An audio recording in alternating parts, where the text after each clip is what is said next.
तारा नगरी एक ऐसा राज्य जहां सुख और समृद्धि का साम्राज्य था। यहाँ राजा खड्ग सिंह राज करते थे, जिनकी न्यायप्रियता और वीरता की चर्चा दूर दूर तक फैली थी। उनकी पत्नी रानी रूपवती न केवल सुंदर थीं, बल्कि वह एक पतिव्रता स्त्री भी थीं, जिनकी छाया में उनके 2 पुत्र रूप और बसंत पल बढ़ रहे थे। सब कुछ ठीक चल रहा था, पर फिर एक दिन अचानक रानी रूपवती बीमार पड़ गईं। रानी की बीमारी से पूरे राजमहल में उदासी छा गई। राजा खड्ग सिंह ने दूर दूर के राज्यों से शाही वैद्य बुलवाए। हर तरह की दवा, हर तरह का उपचार किया गया, लेकिन कोई भी वैद्य रानी की बीमारी को नहीं पकड़ पाया। फलस्वरूप रानी की तबीयत में सुधार के बजाय गिरावट आती गई। दिन ब दिन वह कमजोर होती गईं और उनका चेहरा पीला पड़ता गया। एक दिन रानी रूपवती अपने कमरे में लेटी हुई थीं। उनकी नजर शाही बाग के एक पेड़ पर टिकी हुई थी, जहां एक चिड़िया का घोंसला था। उस घोंसले में एक चिड़िया, एक चिड़ा और उनके 2 नन्हे बच्चे रहते थे। रानी को उन्हें देखकर थोड़ी शांति मिलती। वह सोचती, कितना सुंदर दृश्य है, एक छोटा सा परिवार साथ में खुशियां बांट रहा है। लेकिन कुछ दिनों बाद वह चिड़िया मर गई। चिड़ा अकेला रह गया। कुछ समय बाद वह एक नई चिड़िया को ले आया। रानी ने यह सब देखा और मन ही मन सोचा, शायद जीवन का भी यही सत्य है। एक जीवन समाप्त होता है तो दूसरा शुरू हो जाता है। लेकिन फिर एक दिन कुछ ऐसा हुआ कि रानी का दिल दहल गया। चिड़ा दाना लेने गया हुआ था और नई चिड़िया ने उन दोनों नन्हे बच्चों को घोंसले से नीचे गिरा दिया। वे मासूम बच्चे नीचे गिरकर मर गए। जब रानी रूपवती ने यह सब देखा तो उनका हृदय पीड़ा से भर उठा। रानी के मन में ढेरों विचारों ने जन्म ले लिया। क्या मेरी हालत भी उस चिड़िया जैसी है? क्या मेरी मृत्यु निकट है? और अगर ऐसा हुआ तो क्या राजा किसी और रानी को ले आएंगे? क्या वह मेरे रूप और बसंत को प्यार देगी, या फिर उन्हें भी इसी तरह निर्दयता से ठुकरा दिया जाएगा? ये सब आंखों के आगे आते ही रानी की आंखों से अश्रुधारा बहने लगी। रूप और बसंत के भविष्य को लेकर वो अंदर ही अंदर घुटने लगी। सोचने लगी, अगर मैं नहीं रही तो मेरे दोनों बच्चों का क्या होगा? दुखी हृदय से रानी रूपवती ने अपने दोनों बेटों को अपने पास बुलाया। रूप और बसंत दोनों ही अपनी माँ के पास आकर बैठ गए। रानी ने उन्हें गले लगाया और उनके सिर पर हाथ फेरते हुए कहा, मेरे बच्चों, तुम दोनों मेरी जान हो। मैं हमेशा तुम्हारे साथ रहूंगी, चाहे मैं तुम्हारे सामने हो या ना हो। तुम्हें एक दूसरे का साथ कभी नहीं छोड़ना है, समझे? माँ की बात सुन रूप चिंतित हो कहता है, माँ तुम ऐसा क्यों कह रही हो? तुम ठीक हो जाओगी, है ना? बसंत भी मासूमियत से बोल उठा, हाँ माँ, तुम जल्दी ठीक हो जाओ, हम तुम्हारे साथ खेलना चाहते हैं। बच्चों की बात सुन रानी रूपवती की आंखों में आंसू आ गए। वो बोली, हाँ बच्चों, मैं जल्दी ही ठीक हो जाऊंगी। दुखी हृदय से रानी ने अपनी दासी को राजा को बुलाने के लिए भेजा। दासी राजा के पास जाती है और कहती है, महाराज, महारानी जी की तबीयत बहुत खराब है, वो आपसे मिलना चाहती है। दासी की बात सुन राजा खड्ग सिंह पैदल ही तुरंत रानीवास के लिए चल पड़ता है। ज्यों-ज्यों वो रानी के महल के करीब जा रहा था, त्यों-त्यों किसी अनहोनी की आशंका के चलते राजा का हृदय भारी और उसके कदम बोझिल होते जा रहे थे। जब राजा खड्ग सिंह रानी के कमरे में पहुंचा तो देखा रानी दीन दुनिया से बेखबर एकटक शून्य में देख रही थी और उसकी आंखों से लगातार अश्रुधारा बह रही थी। राजा रानी के पास जाकर उसका हाथ पकड़कर बैठ गया और बोला, रानी, क्यों दिल छोटा कर रही हो? मैं तुम्हें कुछ नहीं होने दूंगा। दुनिया का हर कोना छान मारूंगा, कहीं तो तुम्हारी बीमारी का इलाज मिलेगा। चिंता मत करो प्रिय, तुम बिल्कुल ठीक हो जाओगी। राजा की बात सुन रानी रूपवती बोली, नहीं महाराज, अब कुछ ठीक नहीं होगा। मुझे साफ साफ मेरी मृत्यु नजर आ रही है। हे महाराज, लेकिन मरने से पहले मैं अपने आखिरी समय में आपसे एक वचन लेना चाहती हूँ। राजा बोला, तुम्हें कुछ नहीं होगा रानी, तुम बिल्कुल ठीक हो जाओगी। फिर भी तुम्हारे संतोष के लिए मैं तुम्हें वचन देता हूँ। राजा के वचन देने के बाद रानी रूपवती ने राजा को चिड़िया की सारी कहानी कह सुनाई और बोली, महाराज, आप मुझसे वादा कीजिए कि मेरी मृत्यु उपरांत आप दूसरी शादी नहीं करेंगे। मुझे किसी और बात की चिंता नहीं। चिंता है तो बस रूप बसंत की। उन नन्ही सी जानों के साथ पता नहीं दूसरी रानी कैसा व्यवहार करेगी। रानी की बात सुन राजा खड्ग सिंह रानी को विश्वास देता हुआ दृढ़ आवाज में बोला, मैं तुम्हें वचन देता हूँ रानी, मैं कभी भी दूसरी शादी नहीं करूंगा और हमारे रूप बसंत की अच्छे से परवरिश करूंगा।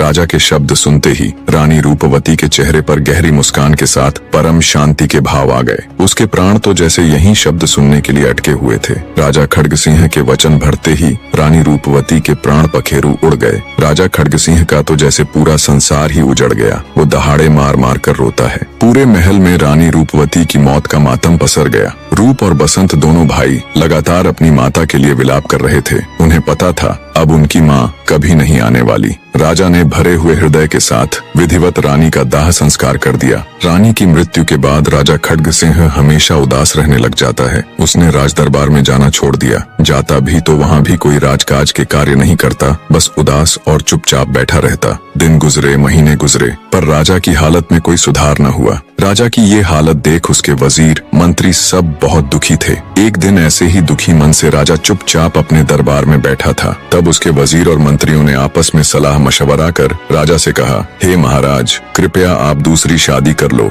दूसरी रानी आ जाएगी तो आप धीरे धीरे पहली रानी के गम को भूल जाओगे। सबकी बात सुन राजा खड्ग सिंह बोला, नहीं, मैं ऐसा कभी नहीं करूंगा। मैंने मरती हुई रानी को दूसरी शादी न करने का वचन दिया था। मंत्री बोला, राजन, आप अपने लिए न सही, उन छोटे छोटे बच्चों के लिए ही दूसरी शादी कर लीजिए, उनको माँ मिल जाएगी। बार बार वजीर और मंत्रियों के दबाव देने से अंततः राजा खड्ग सिंह न चाहते हुए भी दूसरी शादी कर लेता है। सोचा बच्चों को माँ का सहारा मिल जाएगा। राजा खड्ग सिंह की दूसरी पत्नी, जिसका नाम चंद्रिका था, वो एक चंडाल औरत थी। जब राजा उसे विवाह करके महल लेकर आया तो रूप बसंत ने पूछा, पिताजी ये कौन है? राजा बोला, बच्चों, ये तुम्हारी नई माँ है। अबोध बच्चे ये सुनकर खुश हो गए। सोचा नई माँ भी हमें कहानियाँ सुनाया करेगी, हमारे साथ खेला करेगी, हमारा लाड़ प्यार करेगी। इसी सोच के साथ बच्चे जब नई रानी के कक्ष में जाते हैं और माँ माँ कहकर प्यार से उसे पुकारते हैं तो चंद्रिका गुस्से में बोली, कौन माँ? कहाँ की माँ? मैं तुम्हारी कोई माँ वा नहीं हूँ, तुम्हारी माँ तो मर चुकी है। उन्हें धमकाते हुए आगे रानी कहती है, आगे से यहाँ कदम भी मत रखना वरना तुम्हारी खाल खींच लूंगी। मासूम बच्चे रोते रोते चुपचाप वहाँ से चले गए। जब राजा ने उन्हें रोते हुए रानी के कक्ष से निकलते देखा तो वो रानी के पास गया और कहा, क्या बात हुई रानी? बच्चे तुम्हारे कमरे से रोते हुए निकले। रानी बोली, ध्यान से सुनो राजन, आगे से ये बच्चे कभी भी मेरे कमरे ही नहीं, मेरे महल में भी नजर नहीं आने चाहिए। आप इनके रहने की व्यवस्था अलग कर दो। रानी की बात सुन राजा बड़ा दुखी हुआ। सोचा क्या सोचकर विवाह किया था और क्या हो गया। भारी हृदय के साथ राजा ने बिना कोई क्लेश किए रानी की बात मान ली और बच्चों के रहने के लिए अलग से जगह बनवा दी। रूप और बसंत वहाँ अलग से रहने लगे। ऐसे ही समय बीतता चला गया। राजा बूढ़ा हो गया। रूप और बसंत अब जवान हो गए। अब चूंकि राजा बूढ़ा हो चुका था तो रानी चंद्रिका उससे कतई खुश नहीं थी। एक दिन रूप और बसंत दोनों भाई बॉल के साथ खेल रहे थे। खेलते खेलते उनकी बॉल रानी के महल में चली जाती है। रूप अपनी बॉल को लेने के लिए रानी चंद्रिका के महल में जाता है। जब रानी चंद्रिका ने रूप को देखा तो उस हट्टे कट्टे खूबसूरत नौजवान को देख उसकी अंतर्वासना जागृत हो गई। रूप ने जब रानी चंद्रिका को देखा तो वो उसे प्रणाम करता है। रानी बोली, तुम कौन हो नवयुवक और यहाँ किस लिए आए हो? रूप बोला, मौसी जी, मैं आपका बड़ा बेटा रूप हूँ। खेलते खेलते मेरी बॉल आपके महल में आ गई, बस उसी को लेने आया था। रानी चंद्रिका बोली, रूप, तुम बिल्कुल अपने नाम के जैसे ही सुंदर हो, पर ये बेटा शब्द लगाने की क्या आवश्यकता है? तुम भी खूबसूरत जवान हो और मैं भी जवान हूँ, हम दोनों की जोड़ी क्या खूब जमेगी। राजकुमार रूप रानी चंद्रिका की ये बात सुन शर्म से पानी पानी हो जाता है और कहता है, मौसी आप कैसी बातें कर रही हो? मैं आपका बेटा हूँ, आप मेरे पिताजी की दूसरी पत्नी हो, आपको ऐसी बातें करते हुए शर्म आनी चाहिए। ये बात सुन रानी चंद्रिका गुस्से से कहती है, पिता की पत्नी? किस पिता की बात कर रहे हो? उस बूढ़े खूसट की। वो मेरी जिंदगी में मेरे लिए कोई मायने नहीं रखता। मेरे लिए तो तुम मायने रखते हो रूप, तुम्हारे साथ मेरी जोड़ी खूब बनेगी। रानी की बात सुन राजकुमार रूप शर्म और गुस्से से कहता है, कैसी बातें कर रही हो मौसी आप? सौतेला ही सही, पर हुआ तो आपका बेटा ना। हे मौसी, आप क्यों एक माँ बेटे के रिश्ते को तार तार करने में लगी हुई हो? रूप की बात सुनकर रानी को गुस्सा तो बहुत आया, पर कुछ सोचते हुए वो अपने गुस्से को पी गई। रानी बोली, रूप तू क्यों फालतू की जिद पे अड़ा है? भूल जा सब बातों को और आजा मेरे पास। इतना कह रानी रूप का हाथ पकड़ लेती है और उसे अपनी ओर खींचती है। रूप तुरंत हाथ छुड़वाता हुआ कहता है, मौसी, लगता है आपने अपनी लाज और लज्जा बिल्कुल त्याग दी है। आपको शर्म आनी चाहिए ये सब करते हुए। जब रानी चंद्रिका ने देखा कि ये तो किसी तरह भी मानने वाला नहीं है, तब रानी बोली, देख रूप, अगर तू मेरी बात नहीं मानेगा तो बहुत पछताएगा। अभी तूने मेरा प्यार ही देखा है, मेरे क्रोध से अभी तू अनजान है। रूप ये कहते हुए चल पड़ा। ठीक है मौसी, जो तुम्हें करना हो कर लेना, मैं जा रहा हूँ। रानी चंद्रिका गुस्से में बोली, तुम मेरी इच्छाओं को दबा कर जा रहे हो, इसका परिणाम भुगतने के लिए तैयार रहना। जब राजा के आने का समय होता है तो रानी अपने कपड़े फाड़ लेती है, गहने उतार फेंकती है और बिस्तर पर पड़कर सुबक सुबक कर रोने लग जाती है। राजा आकर रानी की ऐसी हालत देख दंग रह जाता है और पूछता है, क्या हुआ रानी? तब रानी रोते हुए अपना त्रिया चरित्र दिखाती है और कहती है, क्या बताऊं महाराज, मुझे तो कहने में भी शर्म आ रही है। राजा बोला, रानी जो भी बात है वो मुझे बताओ। तब रानी चंद्रिका कहती है, महाराज आपका का बड़ा बेटा रूप मेरे महल में घुस गया और मेरे साथ जबरदस्ती करने की कोशिश की। मैं बहुत रोई गिड़गिड़ाई, पर उसके ऊपर तो जैसे जवानी का भूत सवार था। ये सुनते ही राजा के पैरों नीचे से जमीन निकल गई। उसे बिल्कुल यकीन नहीं हुआ कि उसका बेटा रूप ऐसा कर सकता है, पर रानी अपना त्रिया चरित्र दिखा राजा को यकीन दिलाने में कामयाब हो जाती है। गुस्से से लाल पीला राजा सोचता है, ऐसे पुत्र से अच्छा तो मेरा कोई पुत्र ही ना होता। मैं शक्ल भी नहीं देखना चाहता उस पापी की। इसी सोच के साथ राजा खड्ग सिंह तुरंत अपने सिपाहियों से कह महल के मुख्य द्वार पर अपने बेटे रूप के लिए देश निकाला लिखकर टंगवा देता है। शाम को जब रूप और बसंत दोनों भाई खेल कर आते हैं, तब रूप की निगाह उस शाही फरमान पर जाती है। उसे देखते ही वो तुरंत वापस मुड़ जाता है और चल पड़ता है। तब बसंत कहता है, क्या हुआ भैया, आप कहाँ चल पड़े? तब रूप अपने भाई बसंत को शाही फरमान दिखाते हुए कहता है, बसंत, पिताजी ने मुझे देश निकाला दे दिया, उनकी आज्ञा सिर माथे पर, अब मेरा यहाँ कोई काम नहीं। रूप की बात सुन बसंत बोला, नहीं भैया, जरूर कुछ गलतफहमी हुई है, हमें पिताजी के पास चलकर उनसे बात करनी चाहिए। तब रूप अपने भाई को सुबह हुई घटना का सारा किस्सा कह सुनाता है। सारी बात सुन बसंत कहता है, चलो भैया, हम ये सारी बातें पिताजी को बता देते हैं। तब रूप बोला, नहीं बसंत, अब समय निकल चुका है। पिताजी फैसला करने से पहले अगर हमको बुलाते और पूछते तो हम उन्हें सारी हकीकत बताते, लेकिन अब कोई फायदा नहीं भाई। तब बसंत रोता हुआ कहता है, भैया, मैं भी आपके साथ चलूंगा। बसंत की बात सुन रूप बोला, नहीं बसंत, देश निकाला तो मुझे मिला है, तुम मेरे साथ कहाँ दर दर की ठोकर खाते फिरोगे? बसंत बोला, नहीं भैया, आपके सिवाय मेरा इस दुनिया में कोई नहीं है, और जो आज आपके साथ हुआ है वो कल मेरे साथ भी तो हो सकता है। रूप उसकी बात मान लेता है। दोनों भाई अपने शाही वस्त्रों को त्याग भरे हृदय से राजा की नगरी को छोड़ चल पड़ते हैं। दोनों भाई दुखी हृदय से राजा की नगरी को छोड़कर चले जाते हैं। चलते चलते दोनों भाई जंगल में पहुंच जाते हैं और आपस में बातें करते हैं, अगर आज हमारी माँ जिंदा होती तो क्यों हमें ऐसे दर दर की ठोकरें खानी पड़ती। चलते चलते दोनों भाई थक जाते हैं तो एक पेड़ के नीचे विश्राम करने के लिए बैठ जाते हैं। ठंडी हवा के झोंकों और थकान के कारण दोनों भाई वहीं सो जाते हैं। तभी एक सांप आकर बसंत को डस लेता है, जिससे वो नींद में ही चल बसता है। थोड़ी देर बाद जब रूप उठता है और बसंत की तरफ देखता है तो बसंत के नीले पड़ चुके शरीर को देख उसे समझते देर न लगी कि उसे किसी सांप ने डस लिया है।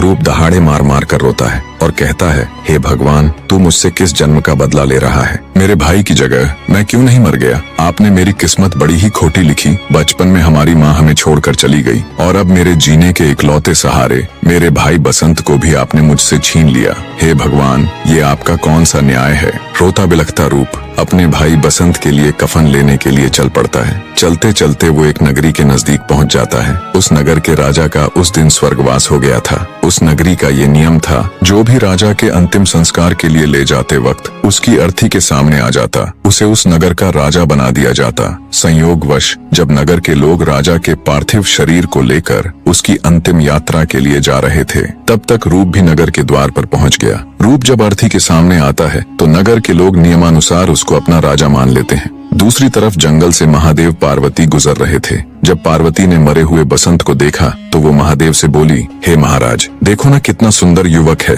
और भरी जवानी में इसकी मृत्यु हो गई, आप इसे जिंदा कर दो। तब महादेव जी पार्वती माता को मना करते हैं और कहते हैं, हे प्रिय, ये मृत्यु लोक है, यहाँ सबके अपने कर्म और दुख है, हम किन किन का दुख दूर करेंगे। पर माता पार्वती जिद करती है और कहती है, नहीं स्वामी, आपको इसे तो जिंदा करना ही पड़ेगा। तब महादेव जी माता पार्वती की बात मान बसंत को जिंदा कर देते हैं और वहाँ से अंतर्ध्यान हो जाते हैं। बसंत उठ बैठता है। जब उसने आसपास देखा तो उसे अपना भाई रूप कहीं भी दिखाई नहीं देता। वो घबराकर अपने भाई रूप को ढूंढने के लिए चल पड़ता है और चलते चलते वो उसी नगर में पहुंच जाता है जहां कुछ समय पहले ही रूप को राजा बनाया गया था। रूप राजा बनने के बाद अपने मंत्री और राजसभा के सदस्यों को अत्यंत दुखी और रुदन स्वर में कहता है, तुम लोगों ने मुझे जोर जबरदस्ती से यहाँ का राजा बना दिया। अरे लेकिन मैं तो बहुत दुखी आदमी हूँ, अपने भाई के क्रियाकर्म के लिए कफन लेने आया था, ना कि राजा बनने। इतना कह राजा अपने सैनिकों सहित उसी जगह पर जाता है जहाँ उसके भाई बसंत का मृत शरीर था। पर जब रूप वहाँ जाता है तो अपने भाई को वहाँ ना पाकर वो और भी दुखी हो जाता है। कहता है,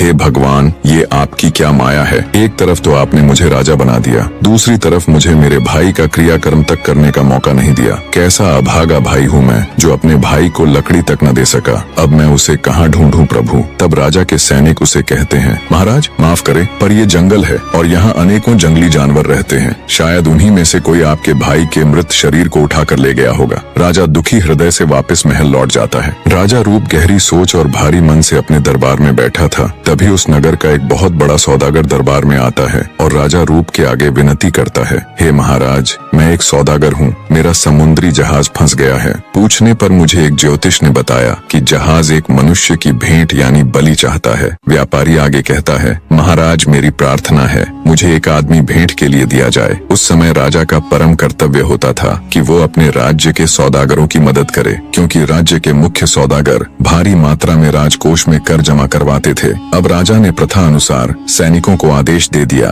कि किसी बूढ़े व्यक्ति को जो मृत्यु के निकट हो उसे सौदागर को सौंप दिया जाए और बूढ़े के परिवार वालों की धन दौलत से सहायता की जाए। राजा का हुक्म मान तुरंत सैनिक ऐसे बूढ़े व्यक्ति की खोज में नगर में निकल पड़ते हैं, पर बहुत ढूंढने पर भी उन्हें ऐसा कोई व्यक्ति नहीं मिला। अतः वो थक हार कर वापस महल लौट रहे थे। तभी संयोग से बसंत अपने भाई रूप को खोजता हुआ उधर आ निकला। जब सैनिकों ने उसे देखा तो उससे पूछा, वो जाने वाले किधर जा रहा है? तब बसंत ने कहा, मैं एक दुखियारा परदेसी हूँ जो अपने भाई को ढूंढता फिर रहा हूँ। उसे देख सैनिकों ने विचार किया, ये आदमी हमारे नगर का भी नहीं है, क्यों न इसे पकड़कर सौदागर के हवाले कर दिया जाए। हमारे नगर के किसी व्यक्ति की भेंट भी नहीं देनी पड़ेगी और राजा के हुक्म का पालन भी हो जाएगा। इसी सोच के साथ सैनिक बसंत को पकड़ लेते हैं और उसे सौदागर के हवाले कर देते हैं। जब सौदागर बसंत की बलि देने के लिए उसे जहाज पर लेकर जाता है तो उसके पैर रखते ही जहाज चल पड़ता है। ये देख सेठ अचंभित हो जाता है और सोचता है,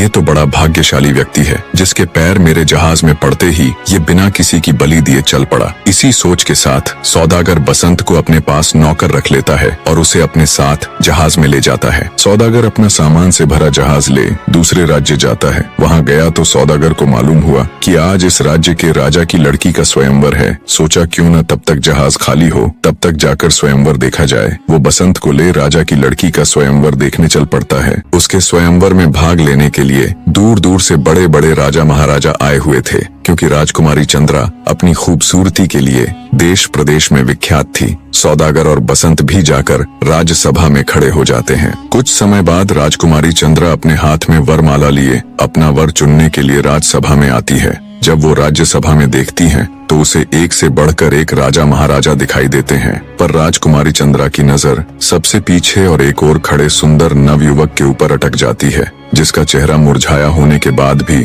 उसमें एक अलग ही नूर दिखाई दे रहा था। वो नौजवान था बसंत, जो कर्मों का मारा सौदागर के साथ यहाँ आ तो गया था, पर उस बेचारे को इन सब से कोई मतलब नहीं था। वो तो बस गर्दन झुकाए अपनी ही सोच में डूबा हुआ था। राजकुमारी चंद्रा उसके पास आती है और उसे वरमाला डाल देती है। ये देख सभा में उपस्थित सभी राजा महाराजा हैरान हो जाते हैं। सौदागर को तो जैसे सांप सा लड़ जाता है। सोचता है ये क्या हो गया, इस कंगले को अपने साथ यहाँ लेकर ही नहीं आना था। ये सब देखकर बसंत भी चौंक जाता है। उसे समझ नहीं आता ये एकदम से क्या हो गया। वो राजकुमारी चंद्रा से कहता है, हे राजकुमारी, तुम राजा की लड़की हो, मैं तुम्हारे लायक नहीं हूँ। मैं तो एक क्रमहीन दुखियारा हूँ। देखो तो सभा में एक से बढ़कर एक राजा महाराजा आए हुए हैं। तुम उनमें से अपने योग्य वर चुनो राजकुमारी, मैं आपके योग्य नहीं हूँ। बसंत की बात सुन राजकुमारी चंद्रा कहती है, नहीं नहीं स्वामी, मैं एक पतिव्रता स्त्री हूँ और मैंने आपको देखते ही अपना पति मान लिया था। पतिव्रता स्त्री एक बार जिसे अपना पति मान लेती है, फिर उसके सिवाय किसी दूसरे के बारे में सोचना भी पाप समझती है। अब आप ही मेरे पति परमेश्वर हो। तब बसंत कहता है, हे राजकुमारी, मैं बहुत ही गरीब आदमी हूँ जिसके पास रहने के लिए अपना खुद का घर तक नहीं है। मैं तो सौदागर के पास एक छोटा सा नौकर हूँ। बसंत की बात सुन राजकुमारी बोली, स्वामी, मुझे अब आपकी धन दौलत या गरीबी से कोई फर्क नहीं पड़ता। अब आप जैसे भी हो मेरे पति हो। जिस हाल में आप रहोगे मैं भी रह लूंगी, जो आप खाओगे वो मैं भी खा लूंगी। अंततः राजकुमारी चंद्रा के हट के आगे आखिरकार मजबूर हो बसंत को भी झुकना ही पड़ता है। राजकुमारी जब माला डाल अपने चलने की तैयारी करने के लिए महल में जाती है, तब उसके पिता भी उसे समझाते हैं कि हे मूर्ख लड़की, ये तूने क्या कर दिया। मैंने तुम्हारा स्वयंवर इसलिए करवाया था कि तुम अच्छे से देखभाल कर एक सुंदर और प्रतिष्ठित राजकुमार को अपना पति चुनोगी, पर लगता है तुम्हारी मति मारी गई। जो उस कंगले के गले में वरमाला डाल उसे अपना पति चुन लिया। अपने पिता की बात सुन राजकुमारी कहती है, पिताजी, अब वो जैसे भी है मेरे पति हैं, आप उनकी तौहीन मत कीजिए। राजा कहता है, ठीक है, अगर तुम्हारा यही फैसला है तो मैं तुम्हें अपने धन में से एक फूटी कौड़ी भी नहीं दूंगा। देखूं तो तुम इस कंगले के साथ कैसे रह पाती हो। पर राजकुमारी के ऊपर अपने पिता की बातों का कोई असर नहीं हुआ। वो अपने माता पिता और परिवार को त्याग कर बसंत के साथ चल देती है। बसंत अपनी नवविवाहिता पत्नी राजकुमारी चंद्रा को लेकर सौदागर के जहाज पर आ जाता है। उनके पहुंचते ही सौदागर अपने जहाज को राज्य की तरफ रवाना कर देता है। सौदागर के मन में अब भी वही बात घूम रही थी कि वो क्यों बसंत को अपने साथ स्वयंवर में लेके गया। राजकुमारी चंद्रा ने उसे माला क्यों पहनाई? क्या मैं बदसूरत हूँ जो राजकुमारी ने मुझे माला नहीं पहनाई? मेरे पास इतना धन है, इतना बड़ा साहूकार हूँ, फिर भी उसने मुझे पसंद न करके मेरे नौकर को माला पहना दी। इससे बड़ी बेइज्जती मेरे लिए और क्या होगी। मैं अपनी बेइज्जती का बदला तो लेकर रहूंगा। इससे आगे की कहानी भी चैनल के ऊपर डाल दी गई है। आप चैनल पर जाकर उसका लुत्फ उठा सकते हैं।